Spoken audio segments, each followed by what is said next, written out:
7월 19일 북한 뉴스 브리핑 시작하겠습니다. 오늘은 좀 무거운 내용을 전달해 드려야 될 것 같은데요. 중국이 지난 14일 아침 50여 명의 탈북민을 북한으로 강제 송환했다고 합니다. 18일 자유아시아 방송 보도인데요. 이날 아침 북한이 신의주세관의 문을 잠깐 열었고 이 틈을 타서 심양 인근에서 1년 넘게 수감 중이던 탈북민들을 북한으로 보냈다는 내용이죠. 먼저 뉴스 내용을 정리해 드리겠습니다. 첫째, 14일이죠. 단동세관이 잠깐 문을 열었는데 약 50명쯤 되는 탈북민을 버스 2대분에 태워서 신의주로 싣고 갔다. 둘째, 이 사람들은 지난 1, 2년 동안 심양에 수감되어 있던 사람이다. 셋째, 북송된 사람 중에는 남성, 여성, 또 탈북한 군인도 있고 공군 비행사 출신도 있었다고 그래요. 네. 또 후베이성에서 살던 30대 여성도 있다, 이런 내용입니다. 다른 뉴스랑 좀 다르게 이번 뉴스에서는 이 강제 송환 과정이 좀 상당히 상세하게 좀 설명이 되어 있더라고요. 예, 그렇습니다. 보통 탈북민들이 북한으로 끌려가는 것은 그 탈북민들 개인정보도 있고 또 돌아가서 처벌 강도의 문제도 있기 때문에 개인정보 보호 차원에서 전후 상황이나 백그라운드 설명을 뉴스에 빼는 경우가 많아요. 네. 그런데 이 기사에서는 당일 상황이 잘 설명되고 있습니다. 이날 갑자기 이제 단동세관이 문을 열었는데 단동세관은 신의주세관과 짝을 이루는 곳이거든요. 네. 그러니까 신의주세관이 문을 열지 않으면 단동도 문을 열 필요가 없는 것이죠. 그래서 북한과 중국이 미리 일정을 조율한 것 아니냐, 이렇게 관측할 수 있고요. 단동세관 앞에는 이날 아침에 뭐 수십 명의 공안, 경찰이죠. 네. 늘어서서 이제 일반인들의 접근을 차단하고 또 누가 이걸 동영상으로 찍지 않냐, 뭐 이런 것까지 감시를 했다고 합니다.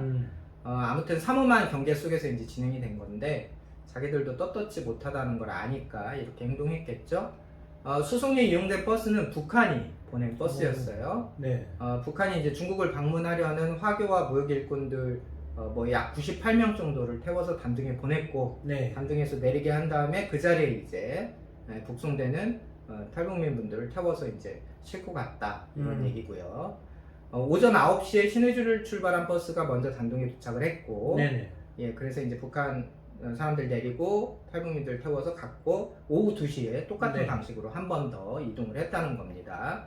그래서 이날 북한으로 강제 송환된 탈북민은 대략 50여 명이다, 이렇게 뉴스에 소개되고 있습니다. 네, 기사를 보면 이제 북한이나 중국이 상당히 은밀하고 그리고 전격적으로 이 강제 북송을 진행한 걸로 보이는데요. 예, 그렇습니다. 탈북민들이 체류하는 곳으로 대표적인 것이 이제 동북 삼성, 이렇게 잘 알려져 있는데, 네. 또 지린성, 랴오닝성이 특히 많죠.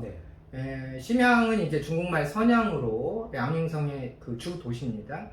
그래서 이제 랴오닝성 주변에 아마 네네. 체포돼서 이제 대기하고 계신 분들이 이번에 이제 끌려가신 것 같아요. 중국에서는 뭐 지난해 코로나 상황이 아주 심각했고 지금은 네. 뭐 사회적 거리두기 이런 것들이 이제 대폭 완화가 됐기 때문에 지난 서울부터 탈북민들 북송하겠다, 데려가라, 이제 이런 의사를 북한 측에 타진했는데, 북한이 이제 코로나 방역 때문에 중국과 국경을 닫고 있으니까 번번이 네. 이제 거절을 했다고 합니다. 그러다 이제 이번에 일정이 조율된 것으로 보이고요. 네. 소식통의 이야기로는 현재 심양 수용소에 수감 중인 탈북민이 더 있다. 사실은 심양 수용소라고 하는 그런 기관은 없습니다. 일반 명사를 쓰신 것 같아요. 네. 탈북민 분들이 보통 중국에서 체포되시면 네. 이제 겪게 되는 구금 시설이 네. 동네 파출소나 공안국, 우리로는 뭐 경찰서 정도 되는 것이죠. 네. 여기에서는 이제 구류소, 이렇게 중국어로 쓰고요. 또 중국에는 이제 변방대라고 해서 국경 지역의 치안이나 뭐 출입국 보조 업무를 하는 그 네. 군사 조직이 있는데, 변방대가 가지고 있는 곳이 이제 구류장, 이렇게 되고요. 네. 물론 뭐 우리의 구치소에 해당되는 그 간수소 뭐 이런 것도 있고요. 네네. 중국에서는 그냥 징역형을 받게 되면 네. 이제 그 구금 시설을 그냥 감옥, 이렇게 씁니다. 감옥이라고. 예. 네. 우리의 교도소 개념이 중국은 그냥 감옥이다. 어쨌든 이제 소식통이 정확한 장소를 뭐 지칭한 건 아니지만, 네네. 이야기의 맥락으로 보면 강제 송환 위기에 놓여 있는 사람이 아직도 더 있다. 이제 이런 내용을 전해준 것 같습니다. 네, 코로나 상황에서 이제 중국에 체류 중인 탈북민들 이분들이 어떻게 지내고 계시는지 굉장히 좀 걱정스러운데 이번에 송환되신 분들 돌아가시게 되면 또 굉장히 큰 고통이 좀 예상이 돼요. 예, 그렇습니다. 이 뉴스를 전한 소식통이 하는 말이 그 북한을 탈출해서 또 중국인 남편을 만나서 그냥 그럭저럭 사시는 분들은 만약에 체포가 돼도 그냥 바로 풀어주는 관행이 있었다고 그래요. 네네. 그런데 이제 불행하게도 현지 주민들과 마찰이 생기거나 누군가 이제 신고를 하게 되면 이런 여성분들이 이제 체포돼서 수감 과정으로 넘어가게 된다는 겁니다. 네네. 수감이 되면 일단 뭐 북송된다 이렇게 봐야 되는데요. 네. 이번에 북송된 여성 중에는 중국 그 분하고 결혼을 해서 네네. 뭐 아이도 낳고 그래서 아들 나이가 12살이라고 그러네요. 아이고. 이제 그럭저럭 중산층으로 살던 여성까지 이제 포함이 됐는데 네. 이 여성분은 두 번째 북송이라고 합니다. 음. 그래서 중국인 남편이 아내를 구출하기 위해서 뭐 거액의 뇌물도 제시를 했는데 거절당하고 이렇게 북송됐다 이런 사연도 있고요. 이번에 북송되는 분들 같은 경우에는 코로나 발생 이후에 북한을 떠난 분들도 계세요. 네. 사실은 코로나로 이제 북한이 국가 방역을 강화했기 때문에 네네. 이제 그때 방역을 뚫고 네. 떠난다는 것은 이제 어쨌든 더 어. 2중, 3중으로 미움을 사겠죠. 그래서 네네. 이제 북한에서 더 이제 고통을 받으실 걸로 그렇게 예상이 됩니다. 예를 들면 이제 코로나 전에 떠났던 분들 같은 경우는 네. 이런 변명도 가능하겠죠. 예를 들면 내가 뭐 중국에 오자마자 반성을 많이 하고 야 우리나라가 더 좋구나 이렇게 생각을 했지만 내가 고향으로 돌아와서 자수하게 되면 내가 이제 코로나를 묻혀올까봐 그러지 못하고 그냥 있었다. 네. 한 번만 봐달라 뭐 이런 선처를 요구하는 얘기도 할 수 있는데 네. 방역이 시작된 이후에 이제 떠나시는 분들 같은 경우는 그런 얘기도 좀 없으니까 네네. 보통 이제 그 송환되신 분들은 네. 아마 이제 제 추측으로는 북한이 이제 국가 방역 뭐 이런 얘기 하면서 한 2주 정도는 뭐 신의주 그 보위성 뭐 이런 데서 아마 네네. 별도로 격리를 한 다음에 확진 여부에 대해서 자기들이 이제 판단이 끝나면 본격적으로 이제 취조 신문이 진행될 것으로 보입니다. 네네. 보통 이제 송환되시는 분들이 많이 겪게 되는 당하게 되는 이제 질문과 가혹 행위들이 이런 거예요. 뭐 너 중국에 가서 간첩질 하지 않았냐? 뭐 교회 갔냐? 뭐 성경책 봤냐? 또 한국 사람 만났지? 누가 너 먹여주고 재워줬어? 당이나 국가 흉본 적 없어? 뭐 이런 것들을 묻고 네. 그러니 이제 그러지 않았다는 자술서를 보통 뭐 8번에서 20번까지 쓰면서 뭐 글자 토시 하나 틀리면 또 그럴 때마다 또 맞고 뭐 폭행당하고 취조당하고 뭐 이런 과정들을 보통 겪게 되거든요. 그래서 이번에 이제 끌려가신 분들에게도 이런 일이 있을 거라고 예상이 됩니다. 네, 듣고 보니 상황이 굉장히 심각한데요. 이런 문제에 대해서 우리 정부는 어떤 대책을 갖고 있는지 좀 궁금하거든요. 예, 일단 문재인 대통령께서는 김정은과 대화에 모든 것에 앞서서 이제 집중하고 계시기 때문에 네. 사실은 뭐 탈북민의 인권이라든지 강제 북송 문제 이런 것 자체를 거론하는 걸 싫어하실 것 같아요. 문 대통령은 대선 후보 시절에도 그 발표한 공약집을 보면 네. 북한 인권이나 탈북민 인권은 아예 없었습니다. 예, 그냥 두루뭉실하게라도 뭐 얘기하는 후보들이 대부분이었는데 문 대통령께서는 아예 그런 얘기를 하신 적이 없고요.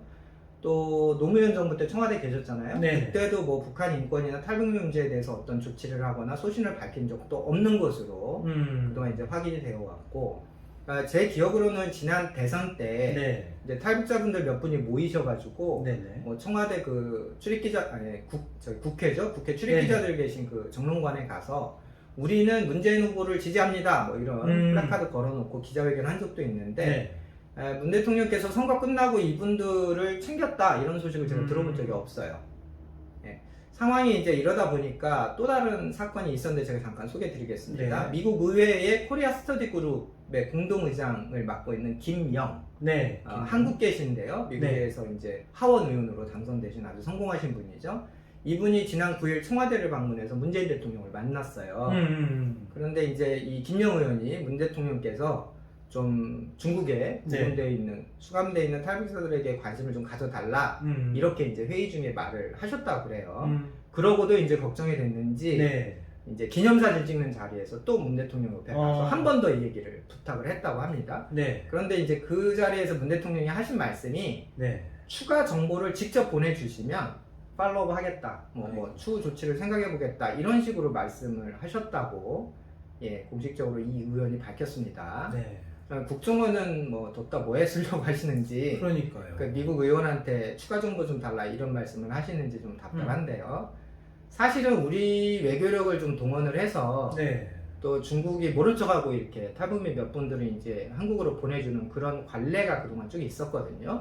네. 그런데 이제 지금 문재인 정부에서는 뭐 예를 들면 동해로 바로 넘어오는 북한 주민들을 네. 붙잡아서 바로 그냥 판문점에서 북한에 그렇죠. 갖다 바치는 그런 상황이라서 뭐 중국 정부에게 탈북자 얘기를 과연 꺼낼지 뭐 아주 뭐 회의적입니다. 네, 이렇게 탈북민 북송 소식을 들을 때마다 정말 가슴이 아픈데요. 지금도 중국에 체류하고 계시는 분들 그 대략적인 규모를 파악할 수 있을까요? 예, 사실 탈북민 규모 중국에 체류 중이신 분들 통계를 내는 것 자체가 불가능하죠. 일일이 셀 수가 없으니까요.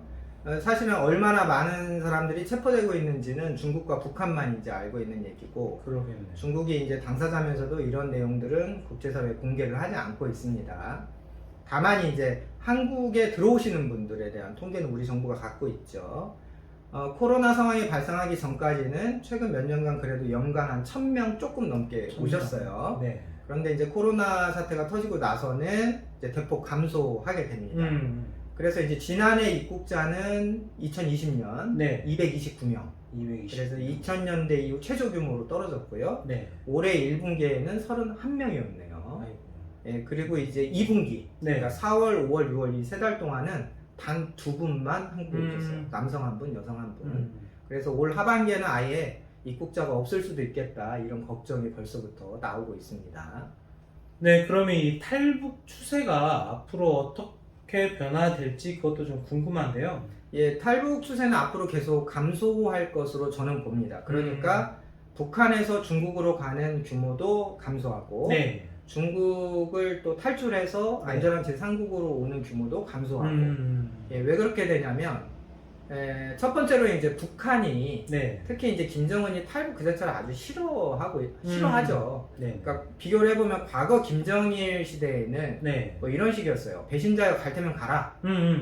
그러면서 뭐 좀 허세도 떨고 한편으로는 현실을 좀 받아들이는 네. 그런 것도 있었는데 이 김정은은 좀 다르게 네. 배신자여 갈 테면 가라. 끝까지 추적해서 보복해주마. 뭐 이런 식이에요. 그래서 지금은 국경에서 이제 탈북하는 사람들 등 뒤에 총을 쏘기도 하고요. 네. 또 중국까지 체포조를 보내서 다시 붙잡아오는 그런 만행도 이어지고 있습니다.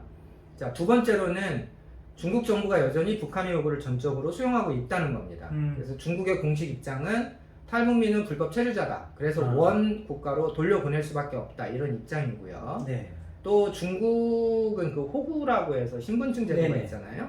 그래서 항공 열차, 뭐 장거리 버스 이런 이동수단에서 네. 신분증 검사를 아주 강하게 하고 있기 때문에 북한 분들이 운 좋게 중국으로 온다 하더라도 중국 내에서 이동하기가 어렵습니다. 그러니까 중국을 탈출하려면 중국 남쪽 네. 국경으로 넘어와서 이제 동남아로 오셔야 되는데 이렇게 중국 안에서도 이제 좀 이동하기가 어렵다는 점이 있고요.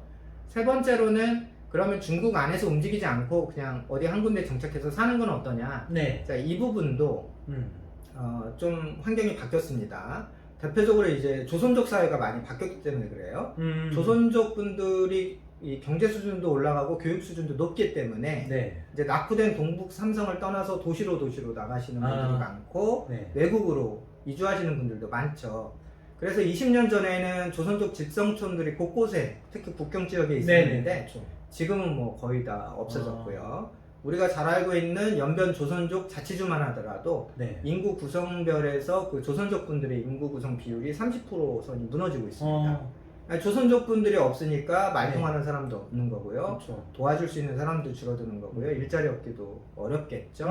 네, 이런 상황이 있고요.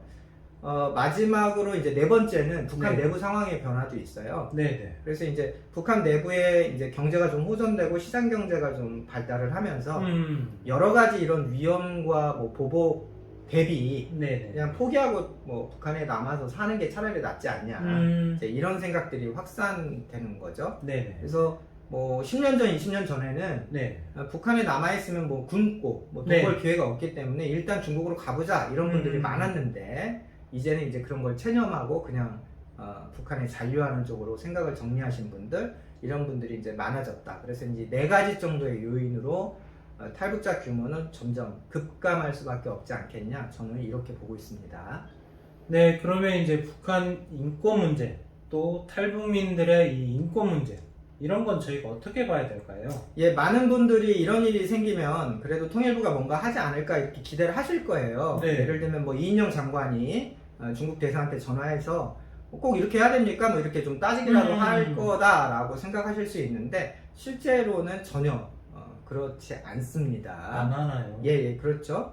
그래서 우리가 이러고도 진짜 뭐 남북 간의 평화 얘기할 수 있는 거냐, 그리고 통일부가 뭐 평양의 맛집, 평양의 관광지 이런 거 뭐 많이 홍보하고 있는데, 이러면서도 우리가 뭐 남북 관계가 평화의 뭐 해빙구드로 가고 있다 이렇게 말할 수 있는 것이냐, 이런 생각을 해보게 되는 거죠. 네. 자기 아들에게 엄마 언제 돌아올게 이런 말도 남기지 못하고 북한으로 끌려갔던 그 여성에게 네. 우리가 평화를 얘기할 수 있는 건가요? 생각해 보셔야 될 게, 원래 그 직장 내 성폭행 문제, 뭐 우리 공군에서도 이런 불미스럽고 화나는 일이 있었는데, 그렇죠. 예를 들면 그 주변에서 도와주지 않으면 네. 이 인권 침해를 받은 분들이 자기 말을 할 수 없게 되는 겁니다. 포기하게 되는 거거든요. 그래서 이제 인권이라는 것이 결국은 가해자가 무서워서 피해자가 포기하는 게 아니라, 네. 그 중간에 있는 주변 사람들이 침묵하고 알고도 모른 척하기 때문에 좌절하고 포기하게 되는 거거든요. 네. 탈북민 상황도 저는 마찬가지라고 봅니다. 사실 과거에는 우리 대통령이 네. 뭐 북한 사람들에게, 탈북민들에게 대한민국으로 오세요 이런 메시지를 공식적으로 밝힌 적도 있어요. 그런데 지금 뭐 우리 대통령의 말이, 미국 하원 의원이 하는 말에 뭐 자료를 더 직접 보내주시면 팔로우 하겠다, 이게 지금 뭐 말이 앞뒤가 맞는 건지 생각을 좀 해봐야겠죠. 사실 월요일 아침부터 저희가 이런 말씀을 드려서 뭐 죄송합니다. 네네. 그러나 알면서 모른 척하고 침묵하는 행동, 그게 정말 나쁘다는 거예요. 적어도 우리 구독자분들, 우리는 좀 그런 사람들이 되지 말자, 그런 말씀을 드리면서 오늘 내용 마무리하도록 하겠습니다. 네, 북한에 대한 궁금증이 있으시면 댓글로 부탁드리겠습니다. 저희가 좋은 콘텐츠를 만들어서 보답하도록 하겠습니다. 오늘 북한 뉴스 브리핑은 여기까지입니다. 감사합니다.